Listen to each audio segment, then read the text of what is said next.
national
security coordinator.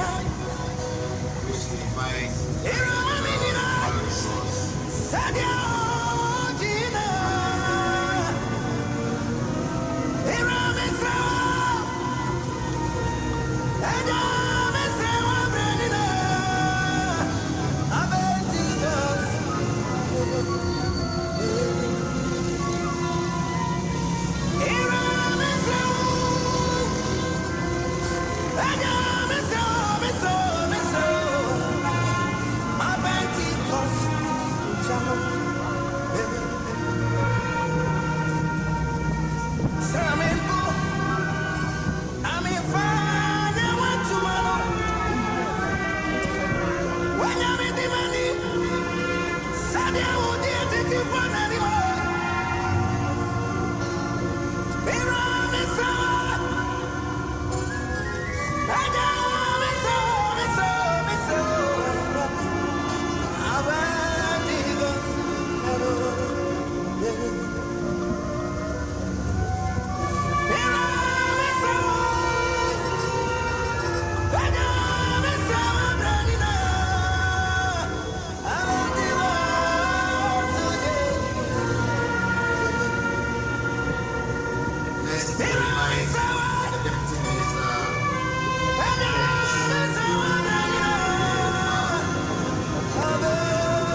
please take the invite the governor of the Bank of Ghana to lay please.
This morning ceremony takes me here from today to Saturday.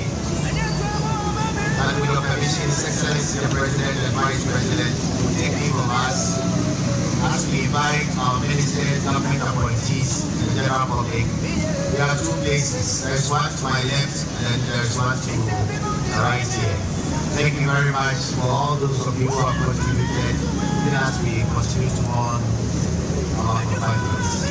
May God bless us, keep us strong, really because of you. Thank you very much.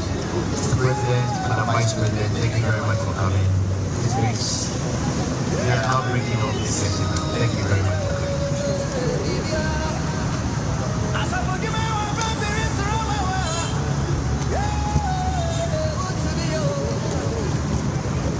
Yeah.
one of national mourning, 3 days of national mourning, and those are visuals from the Jubilee House where wreaths are being laid in honor and respect, remembering those astute servicemen and statesmen who lost their lives in the line of duty just yesterday. We saw the president laying his wreath, followed by the vice president, as well as who did I see? Chief of Staff, Julius Deborah, and a few more people as well. Now open to the public as well to lay their wreath. So we're still mourning. Coming back to the studio, we've been joined by our colleague Johnny Hughes, who definitely has been in touch and has built quite a relationship with some of these wonderful people we have lost. And I don't know, I'm really out of words, Johnny. I'm trying. Since yesterday, the mood hasn't been one of a good one, especially for the people we've lost, and some of them were, here was home to them, you know. Yeah. And every morning. Yeah. Have them on the show New Day, have them on Sunrise, and then it's still. I think we're all in a state of shock, aren't we? We're still. It's disbelief. It's a big blow, Johnny. It's I don't know how you feel, but I mean, it's indescribable how this happened all of a sudden, and I think the whole country has been hit like a thunderbolt. We are yet to recover from the shock. We are yet to recover from, you know, how everything just came together. Because we woke up one morning and we all knew that we had government officials who would go to Obuasi to undertake an activity that will help us combat Galamsey. Only for us to hear a few hours later that this unfortunate thing had happened. In fact, when I first got the information, I dismissed it. I said, well, it can't be possible that everybody is gone. No, how? At least there should be some survivors. And then I even got much more detail telling us how the entire aircraft, you know, entangled, and we couldn't even identify who was who, you know, and that's really painful. As you mentioned earlier, these are people that we have formed relationship with over time. They are politicians, yes, but they are also human beings. Yeah. And they come into this yard or into this media general compound. They go across our platforms on TV3, on 3FM. They interact with us, they grant us interviews in their capacities as politicians in opposition, now politicians in government, and politicians with portfolio. All right, so you see the transition, and as members of parliament as well. So if something, for example, happens in Tamale Central and I wanted you know, credible information, I knew I could count on my late brother, Comrade Mutala, to give me credible information, or to be looking for, you know, a piecemeal kind of thing, so that even if I had some information I wanted to cross-check, you know, I knew how I was going to get. If I wanted some good information about how the NDC was managing elections going into the 2024 elections, I knew I could count on Amadi Boaman, all right? And if I knew I wanted some information on national security, for example, I knew I could call on Alaj, and I knew that he could sort me out. So that was the kind of relationship we built with them. And as journalists, sources are very important to us, because if your sources get finished, that means your well has run dry. Once your well runs dry, you'll be journalistically thirsty. So it hit me really hard, I must tell you. And this morning, I don't think I'm alone. Yeah, a lot of people are with you on this. I couldn't sleep personally.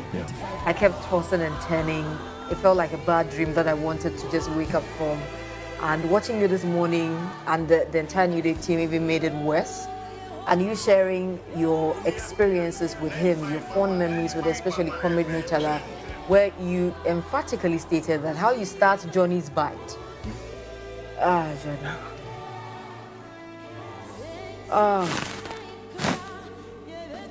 How you start Sorry about that. Sorry. The entire show. Yeah, sorry. Was something you actually learned from him. He gave you the words to use, how to go about it correctly. Share with us some of the fond memories you have of Comrade Mutala. So, as I stated earlier in the morning, when the idea for Johnny's Bite came, I thought that I should have a Christian and Muslim prayer put together to signify how united we are as a people, as a country. So I thought that I needed to learn the Islamic prayer, just a portion of it. And I called on him one day after I had hosted a news review segment here. You know, he had come in and he gracefully, taught me.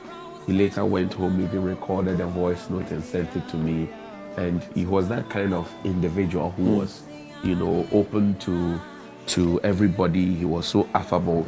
He had a very nice dispensation, even if he was telling you something that was to hit you. If you were an opponent or a co-discussant and he wanted to hit you, he had a way of being very sarcastic about it. He always would wear a smile, very nice person, but strict as well. And I remember that we discussed in bits and pieces his PhD. He just finished his PhD, got his PhD sometime in January. Wow. And he's just gone. It took 4 years to achieve that journey down the drain. So when I shed tears because I know the trajectory. I know the journey where he has come from, not as a baby, but up until the time our paths crossed, and where he got into, served in different capacities as deputy minister, served as a minister now, served as MP. He was former MP for Nantong, lost the elections, didn't give up, came down to Tamale Central and won. His loved. You need to see the people around him. I've been to his home right after sunrise. I went to his home. You could see the people, the parliamentary leadership, parliament, ministers, business people from EPA, name it. The whole community. And one woman who lived in the community said something. He says, "Oh, Papa, to wait. Oh, this man." He said it in Ghana. She was shocked. It's an old woman, not appropriately dressed for the gathering. She was just out there and she was shocked. I'm sure she's not catching the news. Yeah. Well, we've been joined also by Cookie. Cookie is here. Johnny was just sharing some of the memories he has of Dr. Mutala. You definitely as well have interacted with some of them on the show. What are your fond memories?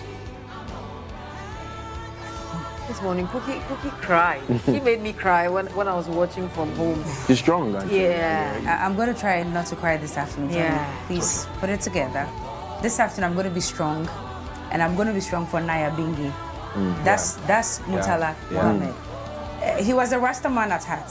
So he sees you, Tom, Dick, and anybody, anywhere, and then he will just give you the Naya Bingi. Yeah, the Wagwan. Wagwan. So he would say Wagwan. I would say, hey, Naya Bingi, And I remember when I was covering the elections in Tamale, when he was coming in, I almost said Naya Bingi. And then I remembered I was on TV, so I had to say, Honorable, good morning, how are you doing? But that's the man, Mutala Mohammed. So you say, on Seni Pemoa, you understand that in tree. He does not discriminate at all. Everybody is important to Mutala Mohammed. He's the people's man. Everybody loves him and he loves everyone. And I remember him here in studio. He comes in and he talks to the camera crew. He's talking to everybody to the point where Chantel is even Mutala's friend. Where Chantel can pick up a phone and call him or send him messages just to check on him and all of that. And after the Tamale elections, I think my last interaction with him was on phone on June 19th. I said, Naya Bingi, I can show you. I said, Naya Bingi, I haven't seen you after the elections. How are you doing? He said, oh, my sister, I'm good. I'll come look for you. That's the last thing he said to me, and we're hearing this news today. In this video, he was very optimistic, just like Johnny stated. He started from the Nantong constituency. He stood 2012 to 2016. He was actually in parliament for 4 years. And then when Inusa Fuseni was leaving Tamale Central, he decided to go and contest over there because he had a bigger picture in mind. And unfortunately, he lost. But he didn't lose hope. He stood again in 2020. Then he won for Tamale Central. So this was the second time that he had won for Tamale Central. And when the video plays further, you realize where they pour the powder on him and everything. He's the people's person. But when you talk to people on ground, especially in Tamale, he was a very respectable human being who learnt a lot from Haruna Idrisu. So he doesn't play with Haruna Idrisu at all, and it's vice versa. Haruna doesn't also play with him because much as he's learned, he's a big boy and all of that, he's humble enough to learn a whole lot from Haruna Idrisu. And another brother that he doesn't joke with is Alassane Surini, Tamale North. And these brothers all together, yes, even though they were in different constituencies, when we covered the elections, you could see the unity, and you could see how they were all fighting for each other just to win. South. Yes. He's in Tamale Central. Suini's in Tamale And Suini North. Yeah. And then King of Problems was his name. ABF Husseini. In Sanarigo. Yeah. So the central part of Tamale has these four constituencies. Yeah. And so they were closely knit. I mean, I go to Tamale very often because I'm a small kid. And it was because he met me into the Dagomba culture. I fell in love with it. I started wearing my dapila and my Batakari and my Jarabi and all of that. That's how come we started wearing all those festivities. And then I got the Christian title. So if I'm a sub chief in Tamale today, he contributed largely to it. And because of some of these people, TV3 is well known in the northern parts of the country. Right. When I'm there, when Johnny is there, when Roland is there, it's as though we live there with them. Yeah. Because I remember during the 2024 elections, if I was there or if any TV3 person was there, Christopher Mwankong, he would say, no, let her come or let him come. And he's not talking to any journalist if he doesn't talk to us. So he will give us preference. We would have to be the first people he speaks with before he goes to or talks to other people in the media houses. And at the time, it felt good. I was like, oh, we are doing a good job for people to respect us just because people like Murtala Muhammad hold us in high esteem. It was very rewarding for when we wake up every dawn to come here to do. And I can imagine what the relationship was like. Naya Bingi, yesterday. How you feel? I'm sorry. A little bit and go back to the presidency and connect with Komla to give us more updates on what exactly is happening after the Floral tribute ceremony. Actually, with Dr. Eduardo Manibuama, I know he is from your region as well, from the Eastern region, and both of you were NEC members. I would say FEC and NEC members. How grave is this loss to the party? Omane is irreplaceable. Omane's personality is one that he endears himself to everyone he comes across with, and his work ethics is different. Omane is one person who is results-oriented. I call him the thinker, simply because he almost always has solutions to almost every problem, unless you don't run it by him. He'll tell you, if we can do it this way, then he'll propose a certain solution, which is always workable. The Omane I know, very diligent, very intelligent, and very dedicated and committed comrade. I have worked with Omane longer, from our days in opposition in 2008, all through this time. And so we've had a very personal relationship. Like he said, I call him my Eastern brother, and because all of us are from the same region, we share a lot in common. Luckily, we all got appointed into President Mahama's government when President Mahama won. Omane was the last person anybody would feel a thing like this would happen to. Murtala, former student leader, former YEA deputy director. I mean, the three of you all with the students. We've all been in that space, and so where I sit is a very big loss. Abuaje, for instance, is like a brother to me. Even on Tuesday night, Abuaje and I were chatting. And if you know who Abuaje is, he's one young man who is always out there looking for opportunities for his people. Samuel Sapo and I were appointed in 2009. He was the mayor for Ashanti, for Kumasi. I was appointed as the MC for Krapim North. So from 2009 till date, Samuel Sapo and I have had some very close working relationship. When you speak about Alhaji Lamuna, nobody goes into the Savannah region without recourse to Alhaji Lamuna. So we've always had a very close working relationship, working together. It's very unfortunate that this has had to happen. we can only pray that God grants them eternal rest and God helps their families, especially their parents, their children, their spouses, to find eternal peace, because this is devastating. Nobody expects to go. We know we all die, but this is not the kind of death anybody wishes for. And the challenge and difficulty is that it could have been any of us. It could have been any of us, because we are all invited to be in Obuasi. Yeah, absolutely. I was just going to come to that. Was part of the coordinating ministry with the lands ministry on this particular. This was a multi-sectorial launch, and so all of us were supposed to be there. I had other engagements in Accra, so I told the Honorable Amabwa that I could not make it. And that is the only reason why I may not have been there, but all of us could have been there. And on that helicopter, because we all travel, we all do travel together sometimes. They'll tell you there is a military aircraft going, so all of you should join. And so we all do go. And so sincere apologies. It's a difficult situation. So I can only wish them and their families well. All right, many thanks. The tributes continue to pour in. This one is from the British High Commission. That's correct, yes. Yes. What do you make of all of this? Quite a solemn ceremony, though. But for you, what lessons are you drawing as a diplomatic community? So I think at this time it's just important that we as a diplomatic community just come and express our condolences on behalf of, for me, on behalf of His Majesty the King, on this terrible tragedy for Ghana. We've lost 8 amazing public servants who have given their life's work to Ghana. And at this time, we're just thinking about their friends and their family, and you can see clearly how upset the President was today. So we just want to kind of express our thoughts and our prayers and our best wishes to the people of Ghana, and that we hope they can all get through this next couple of days. Thank you. To the extent that they were on an assignment to fight Galamsey and also to provide new livelihood for people involved in Galamsey, or what we call illegal mining. Yeah. For you, what lessons do you think governments should be drawing from this? What should be the conversation going forward with regards to illegal mining? So I think it's too early to speculate what this was all about. I don't think that anybody can link what's gone on to Galamsey. So I think at this moment in time it's just important for us to focus on those people who have died and supporting their families and friends. Many thanks to you.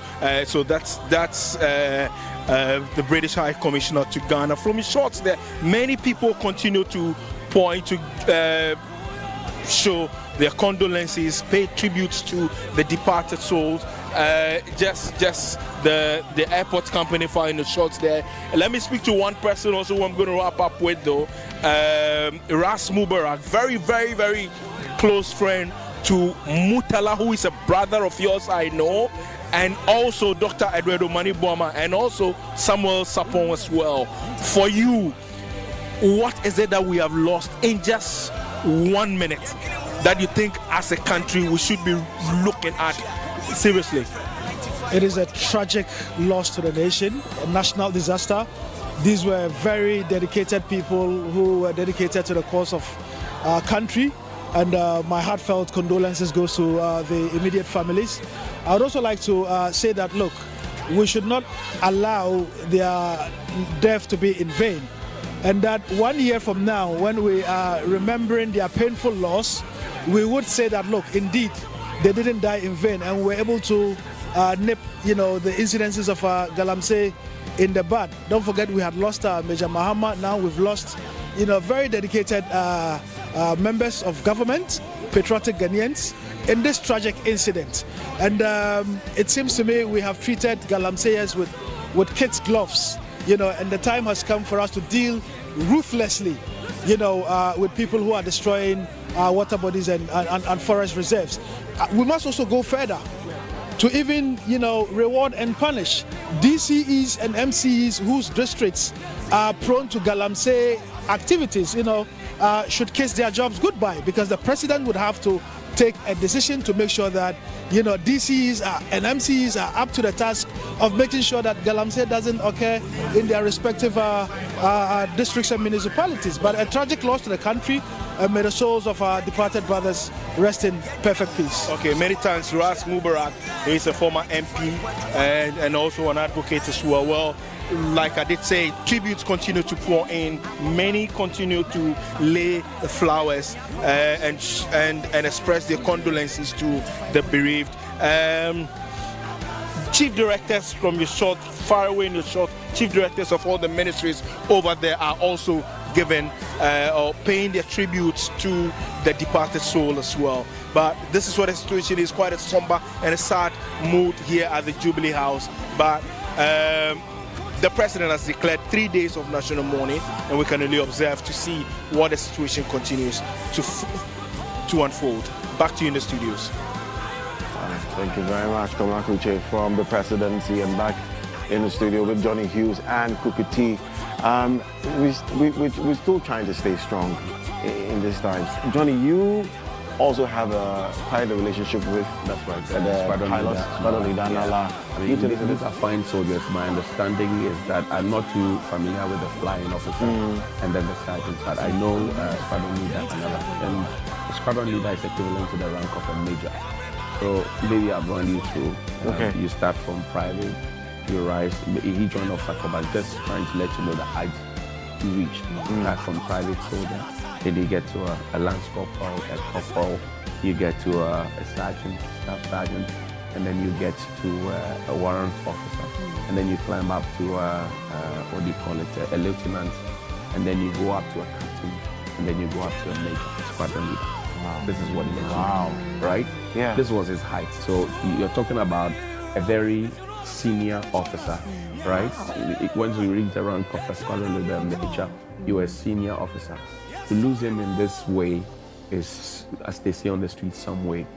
And he was a gentleman, so affable and so serviceable, so open and so welcome. The pain in my heart is that he got married not too long ago, and he has an infant baby. So across board, you have people who have very young families they're leaving behind. What I pray for is that we'll have the strength and the resources and the big heart to be able to take care of those they're leaving behind. That's the most important thing at this point. We will eulogize their memories and the plans and dreams that they had for their offspring and their families. May we be able to help them to achieve those things. That's the best tribute you can pay to them. All right, beyond today and beyond when the national mourning, beyond the national funeral and all the, the ceremonies, rituals, and dogma that will happen. That's the kind of focus we will. And Allah will always have a way of telling you that even if his neck knee deep in blood, he will soldier on and come and save you. He always would say that, and he says that with a lot of joy and bravery. Giovanni will tell you. And to lose somebody like that, it's a big blow, I tell you. The other gentleman who is the Deputy Director General of NADMO, he contested a parliamentary seat. He didn't win. But he was declared and undeclared. He didn't win. He was just given an appointment about a week ago. And then he died. So you can understand the difference of it. See, he was just given the appointment and he hit the road running, going out there to support, because Galamsey is a national disaster. As George Opariado said, it's an intersectoral thing. Why I'm connected to this Galamsey thing is that when we had the National World Environmental Day, we launched a program, the government launched the program, IMC, and I was fortunate enough to MC. And Butala called me to go and MC that program personally. He called me personally to say, I want you to come and MC this. President and everybody else was present. And on that occasion, they pledged to plant 300,000 seedlings that somebody had donated. So it's clearly an agenda and a plan to get to reclaim and to get to reconcile man with nature and all of that. And then this has happened.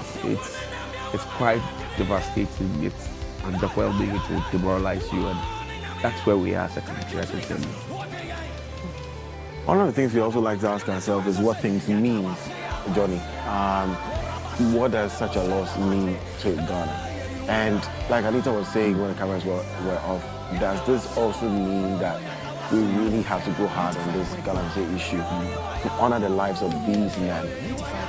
What we have lost is that in Parliament, for example, we have lost a very vocal voice who was very articulate on a lot of issues. In fact, before Parliament rose, Murtala was on the floor, and there's a video to that effect on the floor making statements, and contributing effectively to the debate. And the debate will help to shape policy and by extension implementation, which will affect us all. Edward Omani Boama, affable politician, he will answer his call at any point, will respond to any message at any point, no matter who he sent it. He had a very respectful composure, right? But he was very firm and very strict. The NDC will tell you that their success or victory in the 2024 election was largely on the slap because he was director of elections and ICT, right, with Dr. Pankurachi. So this is a man, and you heard Operado say that, look, he was a man who appeared to have a solution to nearly every problem. A doctor who worked at the defense ministry, and the people like him already in less than a year. So if you lose these two people, you had the Deputy National Security Coordinator, you had Deputy NADMO Director General, you had the other gentlemen to it, you had the soldiers to it. You have lost, and it takes a lot to train these officers. It's not just anything. So in Parliament you're losing, in government you're losing. Mind you, these are two gentlemen. I mean, I'm talking about Omani Boama and Murtala, who were looked at by President Mahama to say, come to help me be part of the 60 that will contribute in my cabinet to help reset Ghana. I can only imagine what the president is going through at this time, because his cabinet has been shattered to some extent. Yeah. He will now have to look through, because it is not to say that in the NDC they don't have a lot of people that they could have counted on.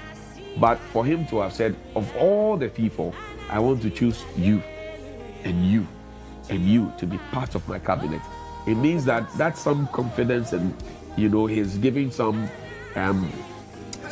tribute of excellence and experience and expertise to them. Now he has lost them. He has to go back to rethinking to get people to fill in those slots, even though to forcing in Kofi Amabwa in acting capacity. So it's really a big blow to the nation. And they should tell us how patriotism plays a key role, because these people were in the line of duty when they died. They were not going to a party, they were not abusing the presidential jet or the military helicopter. They were in the line of duty. All right? Some people go to work to go and sleep. Some go to work to go and pray. Some people go to work to go and do all manner of things. But they were in the line of duty. And that's what we have lost. Now, regarding Galamsey, I think that this, as Cookie said earlier, should be a wake-up call for all of us. I think that we have toyed with this whole Galamsey menace. We have played Mickey Mouse with it. So we have played the number of operations we've had? Yeah, Operation Galamstop, Operation Halt, Operation Halt 1 and 2, Operation the drones and all of that. I mean, it just flew out of my mind because it's really not brought us any results, if you ask me. And day by day, you see our forest reserves, our water bodies being destroyed by these guys who claim they want to make money. If I was given the position, it will be a shoot to kill, because what they are doing is killing everybody else. Do you know how many people have their kidneys damaged because they are drinking mercury, cyanide, salt, chlorine, all of this put together? That's a chemical bomb. And we are supervising, so it's in our cassava, it's in our dry fish, it's in our pepper, it's in our onions, it's in our everything.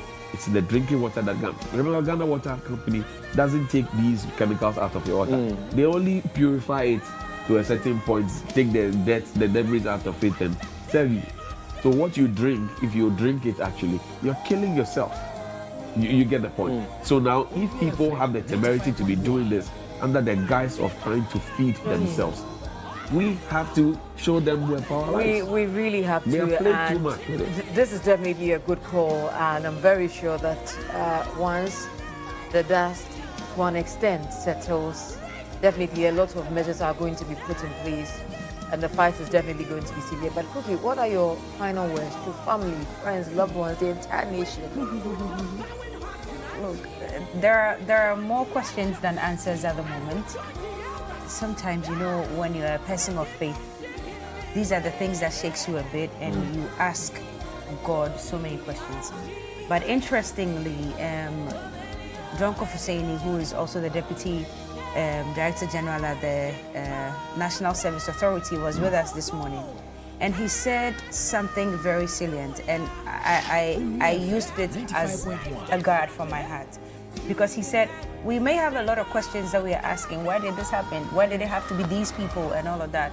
But are we also ready for the answers that God has for some of these things that happen? And I thought about it for a second, and I'm like, yeah, we probably do not even know what the bigger, worst picture could have been. So maybe this one, I mean, in the eyes of God, this is the simplest one that we can handle in the eyes of God. I'm not God, so I wouldn't know. But to every grieving person out there, and God knows my heart, it's the wives I'm thinking about. It's the children who unfortunately yesterday may have just heard snippets from school. They hadn't gotten home yet and all of that. Yeah, and I'm told somebody's parents, somebody's mother heard the news whilst watching on TV.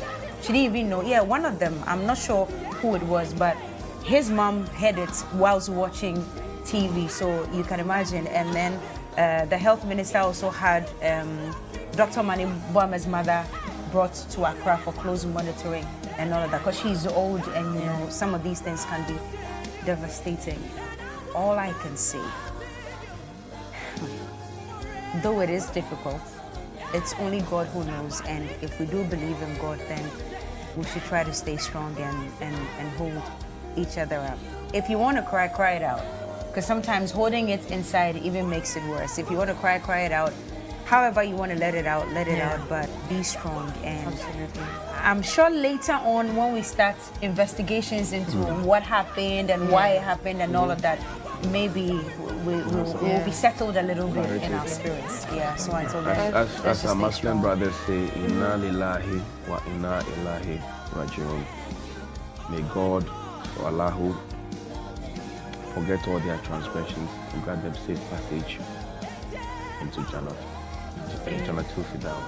Amen. Thank you so much, Cookie and Johnny.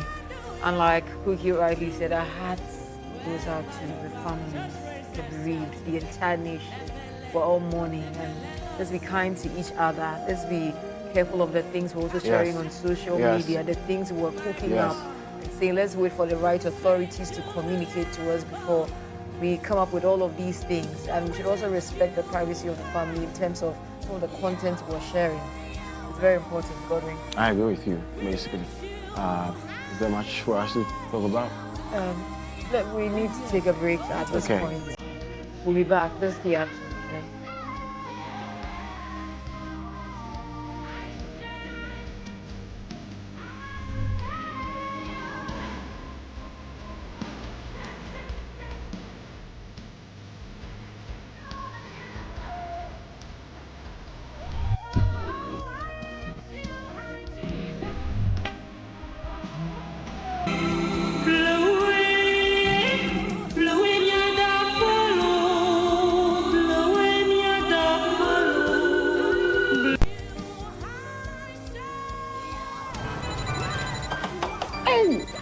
Is your tech holding you back?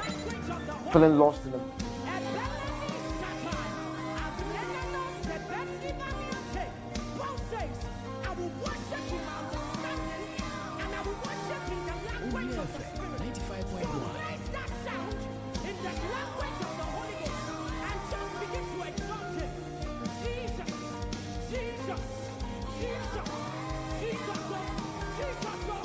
Jesus,